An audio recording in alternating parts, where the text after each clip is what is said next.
Seduction of wine. Let's talk about wine. Why wine? Well, for me, it comes down to one word: women. Not girls. I must allow this distinction, a distinction that is measured in the mind.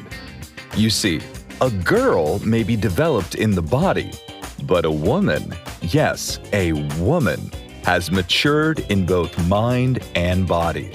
If she's red, seduction is all about the velvet. You got to have the soft, luscious texture on palate, fine tannins, smooth red and black fruit with some glycerol weight. If she's white, seduction is all about the melons. Joel Kampf, CS, CSW, Eno Brand Wine Director. Now, let's put this in wine terms for all my already all-knowing wine snobs out there. Think of those plush, high-alcohol fruit bomb, like some Zinfandels out of a specific region. I will not name at the moment. A big, bold Zin from, again, that unnamed region has the type of body to catch any person's attention. But once you sip, you find something missing, such as elegance, complexity, and depth thus. In most of those Zinfandels, what's missing is acid, depth, and complexity. I mean, after the first glass, it's easy to find yourself staring blankly at the glass, wishing to only finish that same bottle as soon as possible so you can move on to the next one, basically similar to a one-night stand. The aftermath of this engagement is finding yourself doing the proverbial walk of shame back to your local wine shop the next day. In college, I had my share of the standard college brick house strolling of dorms and fraternity parties. The problem is, I wanted an actual conversation, not just an adolescent cure-all roll in the sheets. So, what was to be my in? And what would set me apart from the standard, over-testosteroned male trolling the same college grounds? One night, while hanging with a college friend, who happened to be female, in her one-bedroom, off-campus apartment before we rolled out to a club, I found myself suffering through this show she was playing on DVD. I'm not sure if you know it. It was called, I think, Sex and the City. You see what I did right there? Now, back to the story. After I recognized what it was I was watching, and after much protesting, she responds, "Look, Jay, I'm not trying to sleep with you, so dude, you're gonna have to deal with what's playing while I get ready for the club." Recognizing that arguing further was futile, I just decided to try and make the best of a bad situation. And while watching the show, I noticed that when the main characters weren't sipping on cocktails, they were sipping on wine. Something clicked. Wine may be my in. I already knew I somewhat appreciated the taste based on quite a few stolen sips of my mother's Chardonnay when she wasn't looking, while growing up in my parents' household. My main problem was I knew almost nothing about wine. I just knew that women who seemed successful loved the juice. Not Mr. Simpson, but the juice made from grapes. So, from that day, I realized that grapes would begin my journey down the path of understanding this new land of libations. Wine has a way of being more seductive and sultry compared to any other beverage. With the single swirl of the glass, the slow sip, and how it plays on the palate, one is transported. And just as a romance will have its ebbs and flows, so does wine. As time goes on, what develops in the bottle is a nuanced, subtle beverage that can make the hairs on the back of your neck stand up. It is the greatest love affair. Megan Henderson, wine director in San Francisco, California, owner of Everyday Sommelier, a level 3 sommelier. The bottle of wine that you are drinking is only as good as the company you are with. Phil Kang, sommelier, former supervisor, Press Club, San Francisco, California. Former wine director, Osmondus Restaurant, Oakland, California. How to pick a bottle. For those who don't know a lot about wine and pick a bottle based on how nice the label looks, I see only disappointment in your future. Picking based on the label is kind of like choosing which football team you think will win based on the color of its uniform.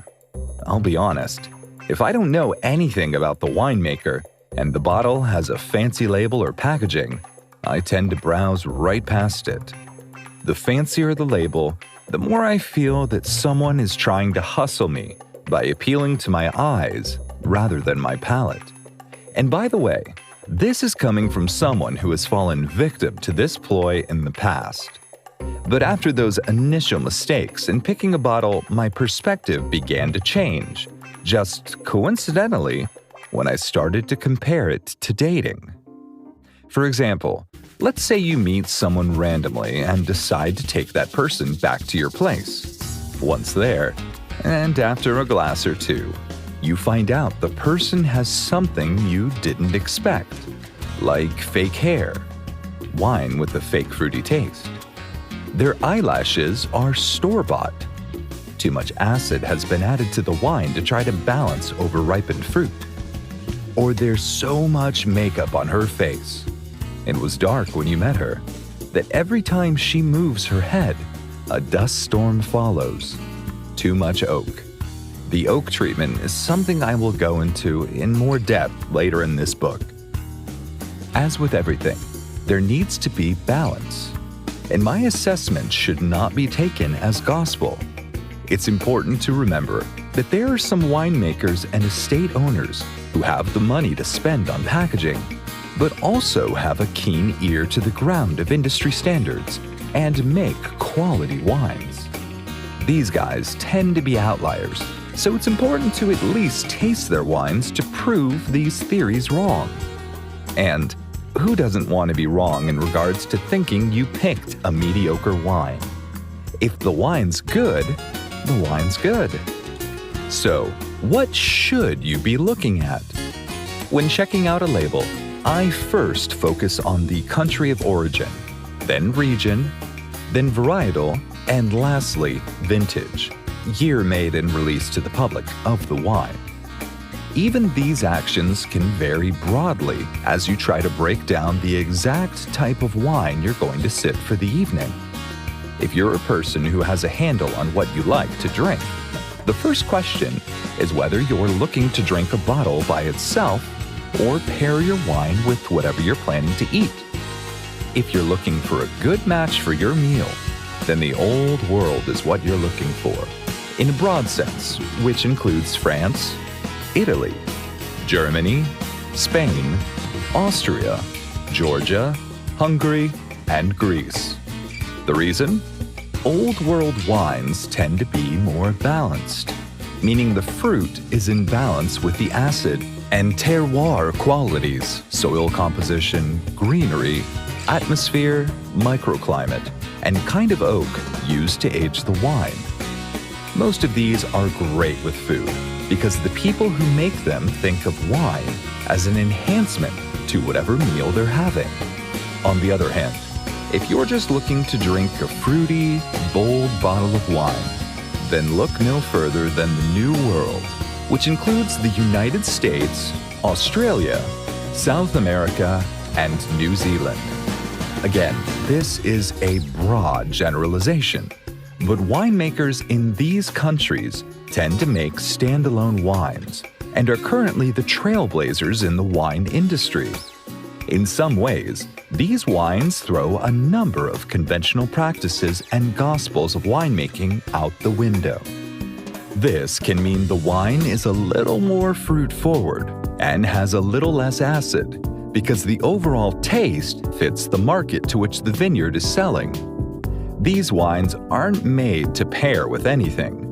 They are considered after-dinner wines because of the fruit and oak, making them too big to pair with most foods.